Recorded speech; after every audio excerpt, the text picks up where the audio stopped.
മറ്റേതെന്താ മനസ്സിലായോ? ഏത്? നമ്മൾ രാവിലെ മൂത്രപ്പുരയിൽ വെച്ചാണ്ടാ മുത്തുൻ്റെ കയ്യിലെ ബുക്കും പിന്നെ ബീലെ ഷാത്താക്ക ഉണ്ടായിരുന്നില്ലേ അത്. ആ ബുക്ക് എന്താണെന്നറിയോ? വല്ല ടെക്സ്റ്റ് ബുക്ക് എങ്ങനെയായി? എടാ കിഴങ്ങത് ടെക്സ്റ്റ് നോട്ടൊന്നുമല്ല, പീസ് ബുക്കാണ്, പീസ് ബുക്ക്. പോടാ പാടാ നജാസ് പറഞ്ഞല്ല. അവൻ വായിച്ചാ? അവൻ വായിച്ച് അടിപൊളിയാണെന്നും പറഞ്ഞ് കളർ ഫോട്ടോ ഒക്കെ ഉണ്ടെന്ന് പറയില്ല. ഇംഗ്ലീഷ് അല്ലേ, അപ്പം എങ്ങനെ മനസ്സിലാവും?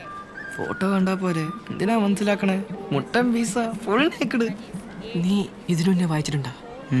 മുത്തുച്ചിപ്പി ഇംഗ്ലീഷൊന്നും വായിച്ചിട്ടില്ല, നമുക്കൊക്കെ എവിടെ നിന്നിട്ട് തന്നെയാടാ. ഞാൻ അതുപോലും വായിച്ചിട്ടില്ല. നമുക്കൊക്കെ ആരും ഉണ്ടെത്തരാൻ. നമുക്ക് അവനോടും ചോദിച്ചു നോക്കിയാലോ? ആളൊന്നിന് 5 രൂപയോ ഒടുക്കത്ത വാടകയാ. 5? അടിപൊളി. Others, your answer is wrong.